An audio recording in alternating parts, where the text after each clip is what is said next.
Don't let your final farewell stir up family feuds. Welcome to Before You Go, a podcast brought to you by Texas Estate, Trust, and Guardianship Attorneys, Stacy Kelly and Keith Morris. Preserve your hard-earned legacy. Be in the know.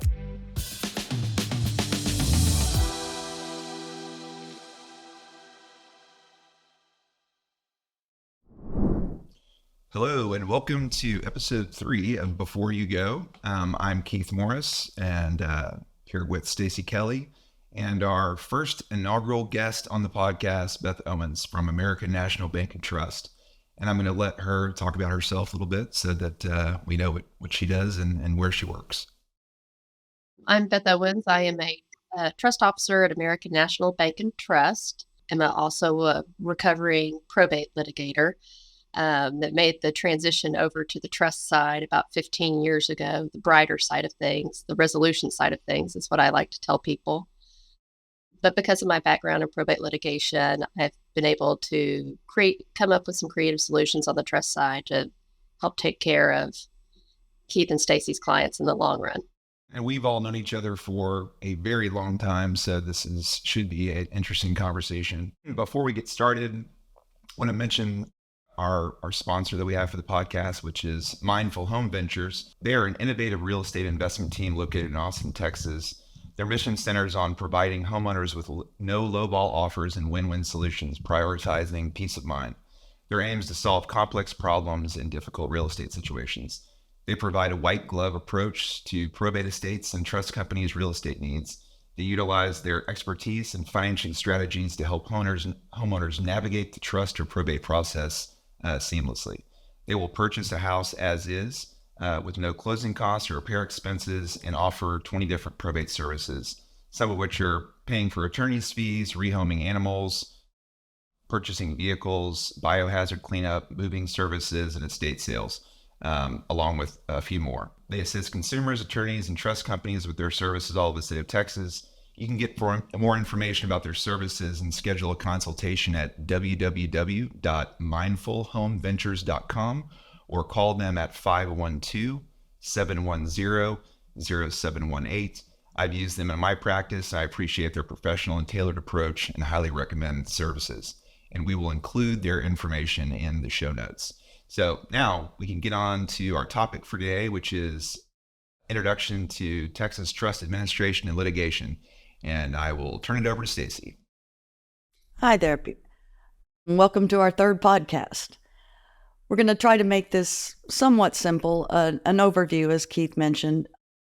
The definition of a trust in Texas is generally defined as a fiduciary relationship with respect to property, which is created by the settlor with the intention to create the relationship. What is a fiduciary relationship? Simply put, it's anyone who has possession of or control over the property or money of another person. Now, in the trust, you have 3 key parties that are involved. That's the settlor, the trustee, and the beneficiaries. The settlor is, as we discussed, is the person that creates the trust. And the settlor within the trust chooses their trustee. Now, the trustee can be an individual or a corporate, like Beth is. The trustee is responsible for administering the trust in good faith according to the terms of the trust. A trustee is also bound by the Texas Trust Code and common law. There can be some exceptions to that depending upon what's in the trust, but basically it's the same duties. And of course, the beneficiary is the person or persons who are entitled to all or a portion of the trust assets. And the trust itself controls what the beneficiary is entitled to and when they're entitled to it. Now, there are different types of trust in Texas, and Keith, why don't you give an overview of those?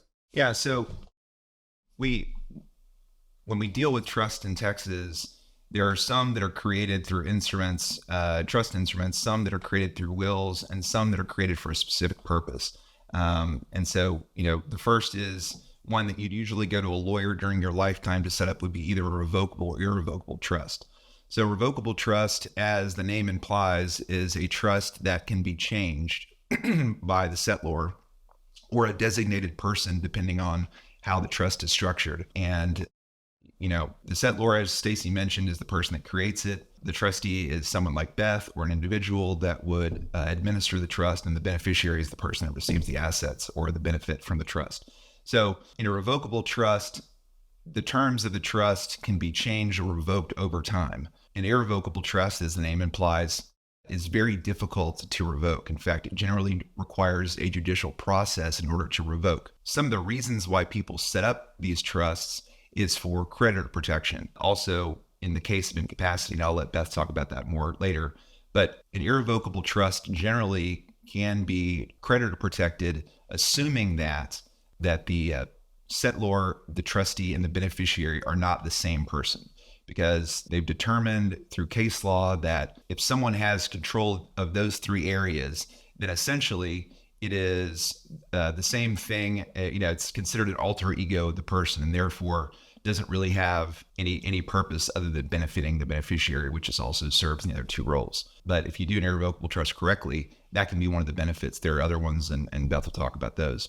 And the revocable trust doesn't really provide any creditor protection because there's no certainty, finality, or anything like that, because it can be changed, amended, or revoked at any time. So that's that. There are also special needs trusts, and those trusts are typically set up to benefit either a child or elderly incapacitated person in order to make sure that they are able to continue to receive government benefits, and that the money that they may or may not have does not cause conflicts with any state or federal regulations regarding Medicaid, Medicare, Social Security, things of that nature. And then a testamentary trust is a trust that's created in a will.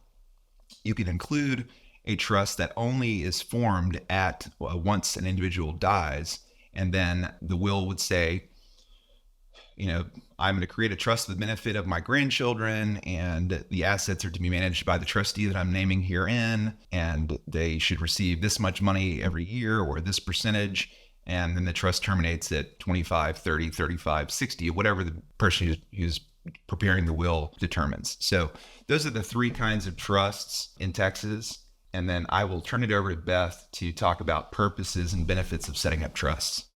So a lot of people initially think you set up a trust for estate tax purposes. That's usually the number one misconception that I get from everyone. This day and age, there's such a nominal percentage of people out there that really need to consider trust for tax purposes. Setting up a trust goes for you look to more practical reasons to set up a trust. I always tell people, if you have special assets, if you're a special person, or if you have a special family, then you might want to consider setting up a trust. As Keith was going through revocable trust, so a lot of times if you don't have family and you feel a revocable trust would be in your best interest, to appoint a corporate trustee to help you as you decline, mentally or physically as you age. A revocable trust may be the best situation for you to have that assistance in your ongoing care and managing your assets as you get older. Also, if you have the special family, a revocable trust is kind of nice. If you feel like you've got two great kids, but you've got one troublemaker out there, setting up a revocable trust and appointing an independent trustee upon your incapacity would help you avoid guardianship proceedings or any fighting amongst the family members or amongst the kids that think they know what's best for you or what's best for mom and dad. And then last, special assets. I have a lot of clients that have small businesses or have multiple rental homes. In those situations, I also recommend a revocable trust and appointing a corporate trustee or another trustee rather than a family member that has the capacity to manage those assets. If you've got an income stream from rental property rolling in, you don't want those rental properties sold, but your sons and your daughters or your brothers or sisters don't know how to manage those assets, but your family friend does, and he has been your partner for the past 20 years, setting up a revocable trust is a great solution to where when the time comes, all the assets can stay in one place and keep rolling as they were when you were taking care of them. So that's why I always go with special people, special assets, or special families are good reasons to set up a trust. And, you and I talked yesterday when we were preparing that, we sort of have a difference of opinion on revocable trusts. You think it's a good idea because of incapacity during lifetime. My concern about trusts generally is that someone will go in and talk to their attorney and say, hey, I really want a trust, and it'll get set up. And then the attorney will give them instructions on what they need to do. And then they end up not funding it properly or not transferring assets. I mean, the thing that's important to remember about that is that anytime you change assets, vehicles, property, anything of that nature, those things then have to be transferred into that trust, right? I mean, Stacy, Beth, I mean, that's how it works. If it's not in there, then it'll pass through your estate, right? Correct. And, you always want to bookend, if you do decide to have a trust, you do want to fund it, and you always want to bookend it with a limited power of appointment where someone has the ability to transfer assets that are in your individual name into your trust.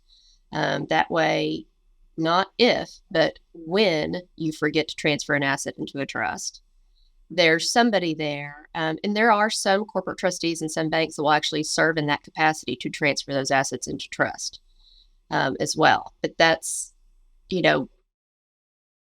again, I think you have to be in the right situation for a trust to be your option. If you have, a functioning family and someone that you would trust to be your power of attorney, you don't really have to worry about it. I just don't know if all of us are that lucky to be in that situation anymore. Well, we don't see those people, right, Stacy? I mean, we see that. We see the people. Never. That's how we stay in business. That's right. Is the dysfunction? Yes.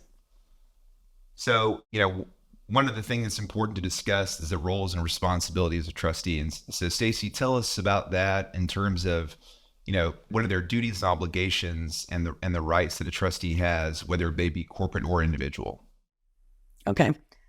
Again, as I mentioned earlier, a trustee becomes the fiduciary for the beneficiaries, and that is a specialized relationship under the laws. The duties basically include acting in the best interest of the beneficiary at all times and taking reasonable steps to maintain control of the trust property and investing and managing trust assets prudently. So there's a duty to administer the trust according to its terms. So before someone should accept the role as a trustee, make sure someone has explained to you, you have someone explain to you exactly what your duties are and how to administer this trust, what you cannot do. Can you loan money? Can you borrow money? Can you buy assets from the trust? Can you encumber trust assets? Trustee also has a duty of loyalty, again, to the beneficiary. So with that duty of loyalty is also a duty to keep the beneficiary informed on what's going on with the trust. You can't ignore the beneficiaries. You need to communicate with them. You have a duty of care, obedience, good faith. That's an important one, good faith. A trustee may do something that's not considered necessarily proper by the trust, but if it's in good faith and doesn't harm the trust, those activities or the actions that the trustee took can be corrected usually without removal of the trustee, if you will. A big one is the duty not to self-deal. And that means, for instance, loaning yourself money out of the trust with maybe no interest and not, just taking out $10,000 and figuring you'll pay it back at some later date. Some of these duties can be altered depending upon the terms of the trust. So a trustee, a settlor may put in the trust that their trustee can borrow money. But be very careful if you're going to do that. Make sure it's at a good interest rate and that there were enough assets of the trust to loan you that money. I would never advise if I were representing a trustee, I would never advise them to loan themselves money, purchase trust assets.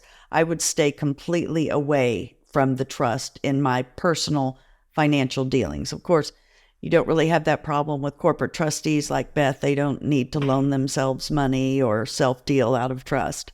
And the big one is you can't waste trust assets. So you shouldn't have just a bunch of money lying around that's not invested. You have a duty to make sure that the trust has all of their assets prudently invested, like you would invest yourself.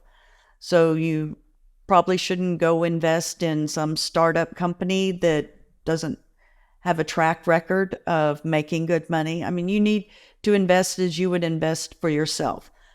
So, as I mentioned, these duties can be altered a bit depending upon what the settler puts in there, but most of the time you're going to have these duties as laid out by the Texas Trust Code and common law as to what you can and cannot do.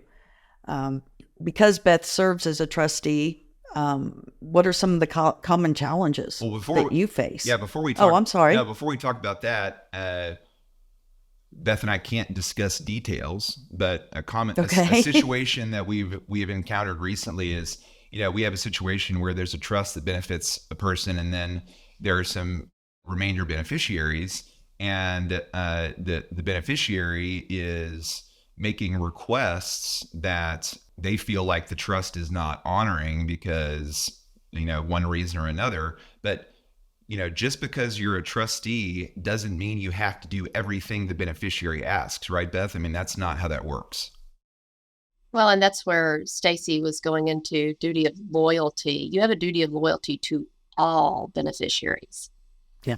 The beneficiary right now and the beneficiaries down the line. And then you've got to follow the terms of the document. So just because your beneficiary wants more money doesn't mean you as trustee should give them more money. It also means that you need to, I usually see it the other way around, where we step into the role as successor trustee. It's usually the individual trustee doesn't want to give them any money.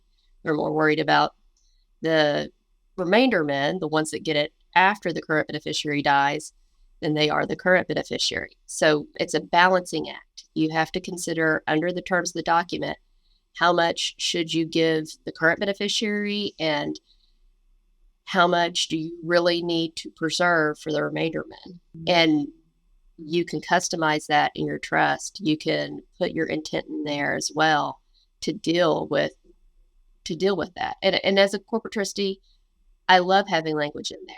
Please tell me what your purpose was. Please tell me who you want me to take care of first. Do you want me to drain this trust down for your wife and so that your kids don't get squat? Put that in the document, because the trust code doesn't tell you that. Right. So that's absolutely like one of my favorite things. Tell me what this trust is for in your document. And then also another thing, in the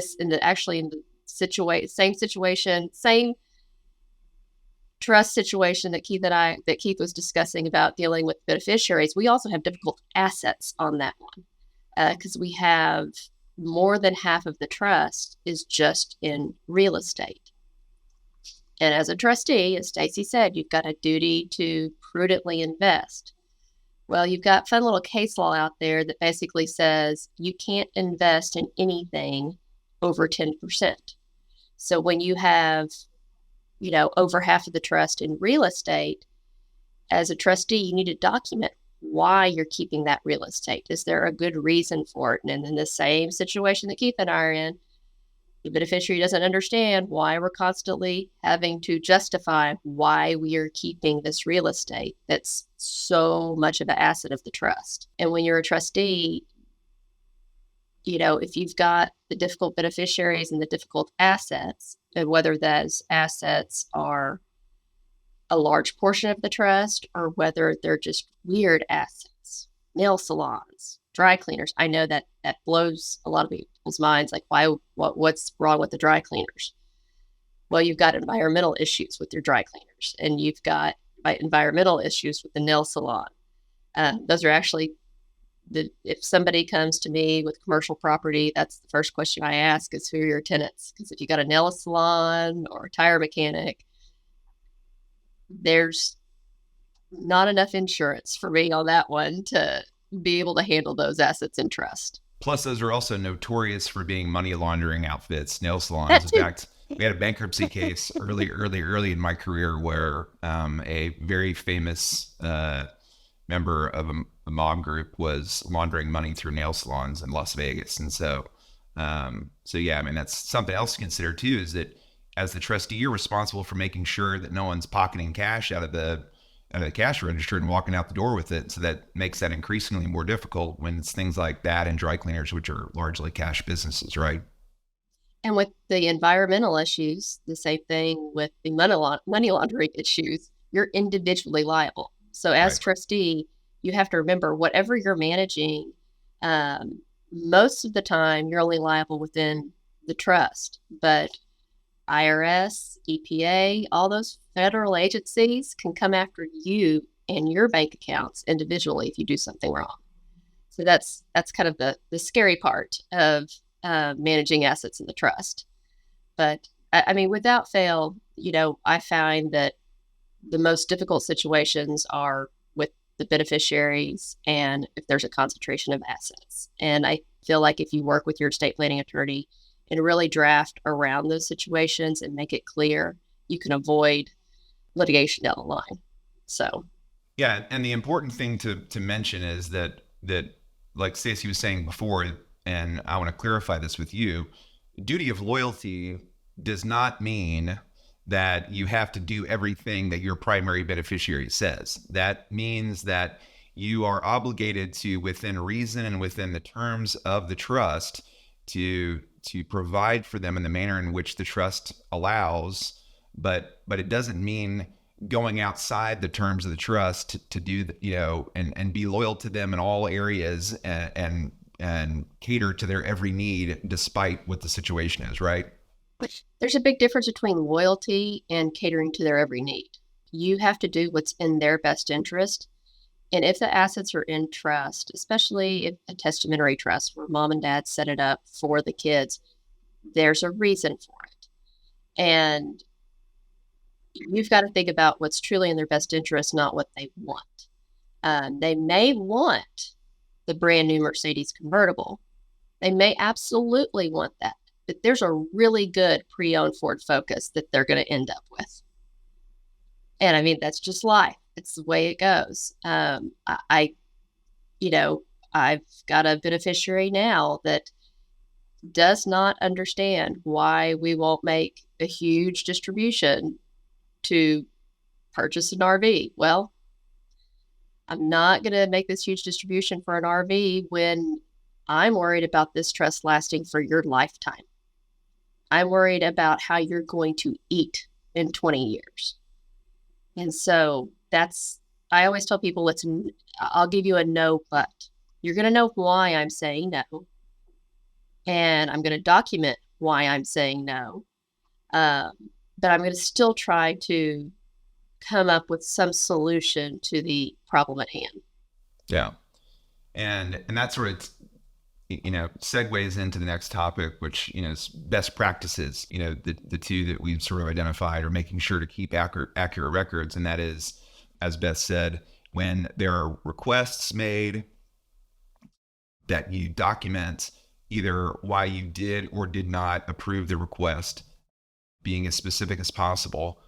And that's especially, that's less of a concern for a corporate trustee because they're going to do it anyway than it is for an individual where, they may not necessarily be as attuned to what their rights and duties are. And that also brings up another thing, which is if you're a trustee, you need to have an attorney. I mean, you absolutely need to have someone to advise you about what you can and can't do. I mean, right, Stacy, you can't just go around as a trustee without being an attorney.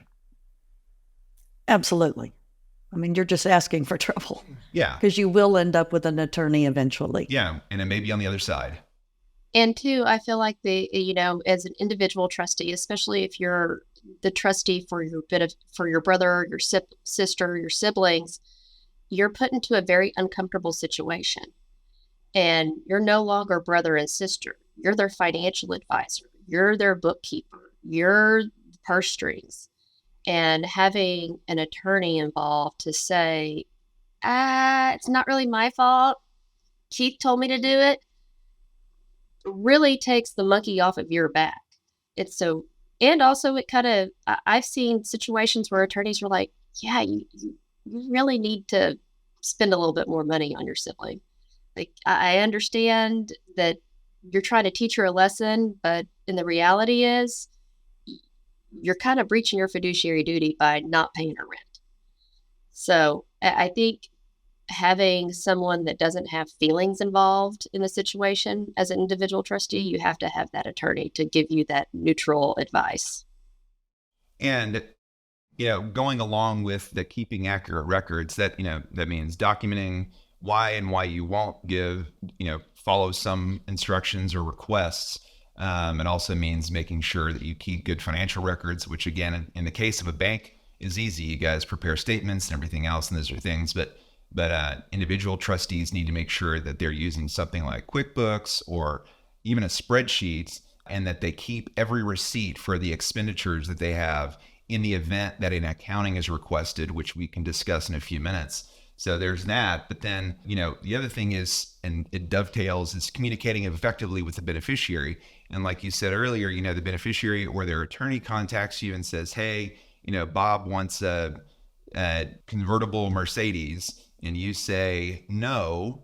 Well, you say no, but, we'll buy you this. And the reason why we don't want to get you this Mercedes is because your trust is only worth $1 million and you're 25 years old. And we have to ensure that we, keep it for your lifetime. So, what sorts of things do y'all do in addition to that to communicate information to beneficiaries so that they feel like they're being kept informed and the bank is complying with their fiduciary duties? So it depends. I'm a big advocate of the follow-up email, especially as a corporate trustee. You'll get, phone calls constantly. I want this, I want that. And you can explain it to them verbally. But if you do that follow-up email as according to our discussion, this is why we're not doing this, or this is why we are doing this. And I think that's very important, especially as an individual trustee. You're going to get hit up at Thanksgiving. You're sitting around and Cousin Eddie comes up and, he starts asking you for money. Well, no, I'm not going to do that, Cousin Eddie. I'm not going to do that, Cousin Eddie. Well, the day after Thanksgiving, Black Friday is the day that you need to make sure you follow up with Cousin Eddie by email, because he probably didn't remember what he hit you up with and why you said no. So that's a big thing, following up. And, luckily we have email now. I mean, before you'd have to send them a letter. So you shoot a quick email, just making sure it's all out there. It's documentation. A lot of corporate trustees have a built-in principal and income accounting system. So it does kind of the balancing between income and principal for you. That's something to keep in mind as an individual trustee whenever you're deciding to invest assets.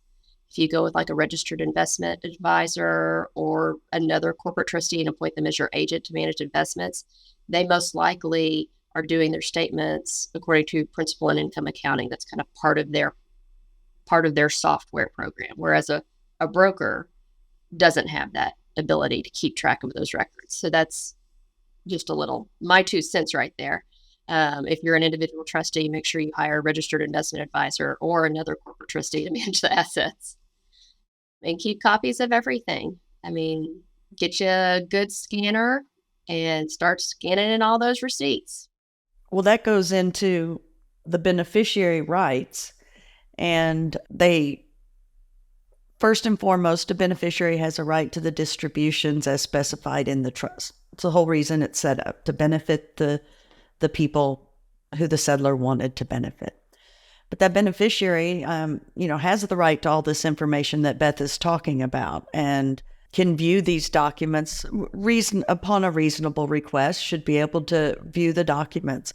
And the beneficiary has the right to have the trustee explain their decisions to them. So, as Beth mentioned, send the follow-up email, make sure you're communicating with the beneficiary because they're entitled to know everything you do. The interesting thing is they're entitled to full disclosure from the trustee.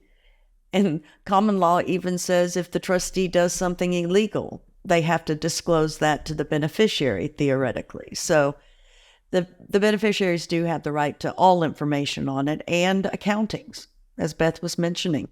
You have a right to an accounting, and the trust document itself can specify when, how often the trustee has to provide an accounting to the beneficiary. It could be yearly, quarterly, whatever that is, or they can specify that it's an official accounting so often, but trustee needs to send bank statements. I mean, all of that can be laid out in the trust. And if they're not laid out in the trust, the trustee needs to make sure they're set up in a way that they know the beneficiaries are getting all the information that they're entitled to. So it's you have a right to know exactly what's going on if you're the beneficiary. Even if you're a remainder beneficiary, you kind of have a right to know what's going on and what distributions are being made. If they're not being made, as Beth mentioned, if you're not going to buy them that RV, the beneficiary has a right to know why you're not buying them that RV. Yeah. So, yeah. And, there's some trusts that have language about the accounting that just says, upon request, but best practices is to probably provide a yearly accounting, right? I mean, that's so that, regardless of what the trust says, it's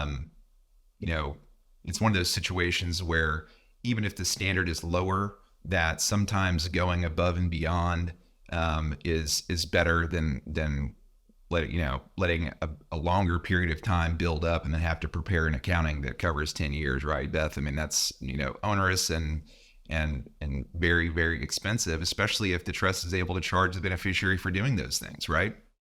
Absolutely.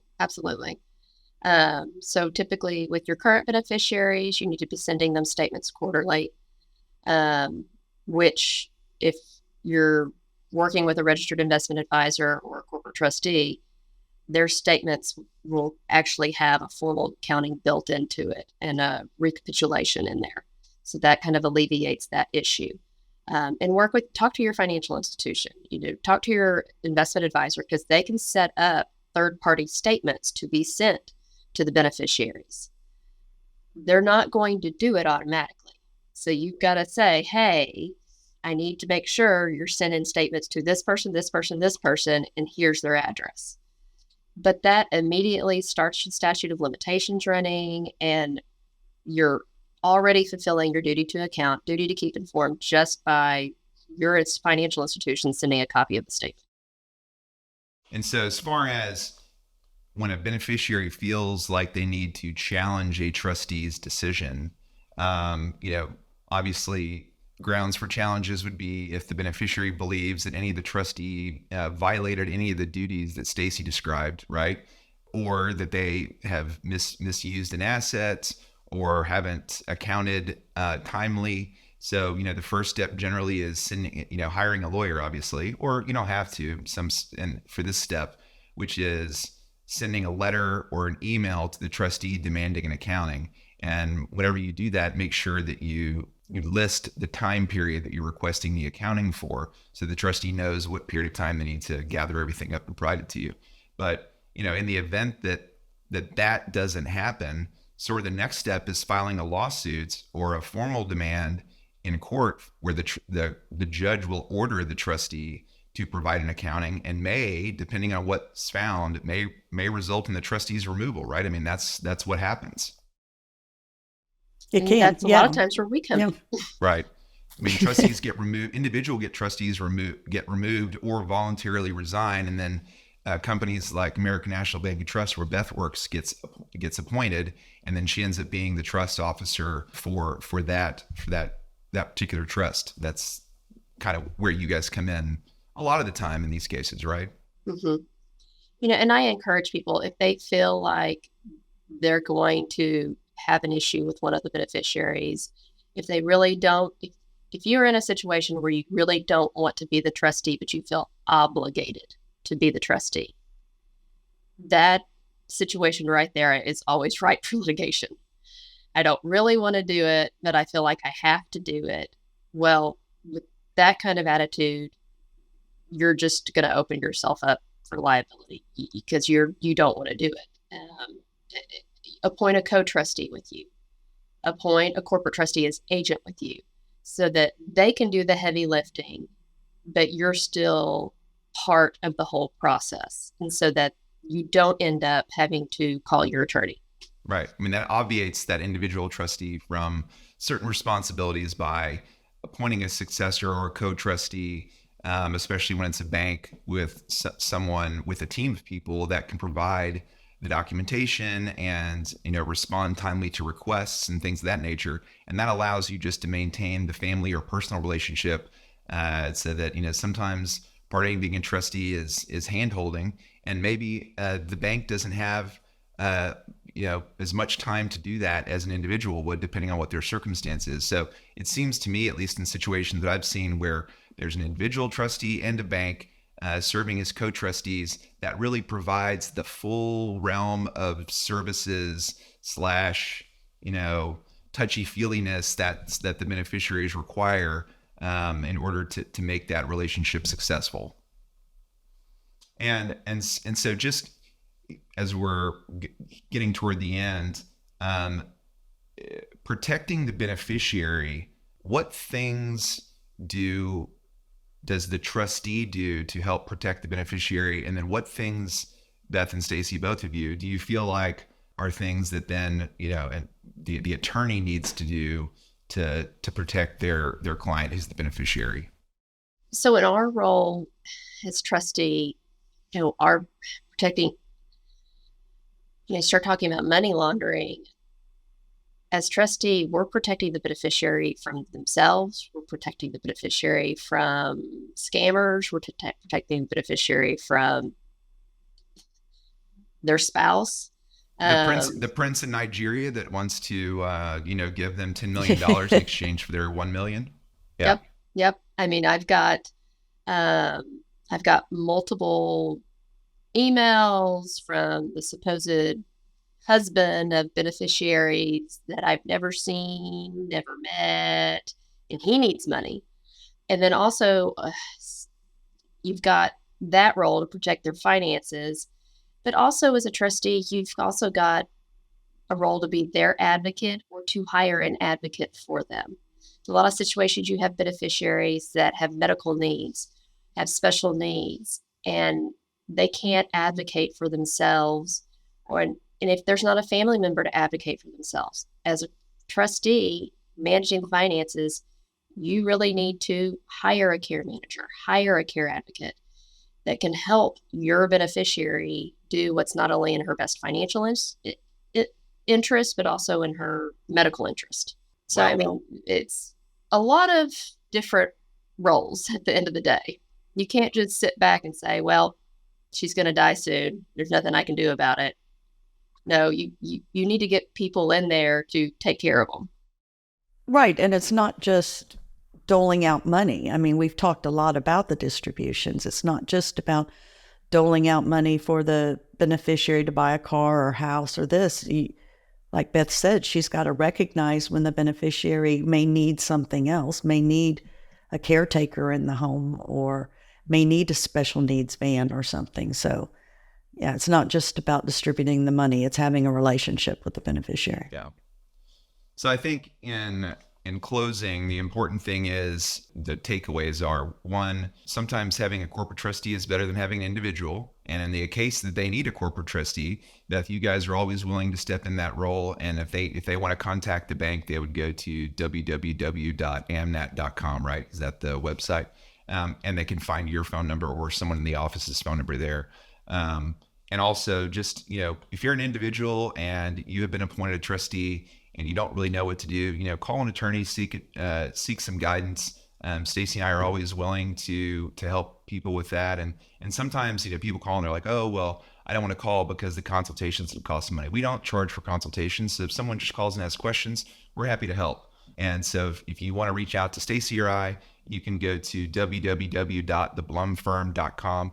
Stacy's in Houston. I'm in Fort Worth. We cover all of Texas. And so we'd be happy to answer questions and get help. And more information about us and about Beth will be in the show notes. And so we are at the end of episode 3. We had our first guest, Beth Owens. Thank you so much for your time today. It was fantastic. We will definitely have you on again because I'm sure we're going to have many more trustee questions. And so again, these are things that you should know before you go. And so we thank you for your time and look forward to episode 4.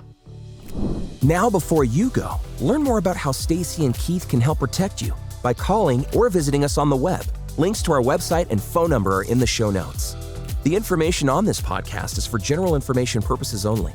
Nothing on this podcast should be taken as legal advice for any individual case or situation.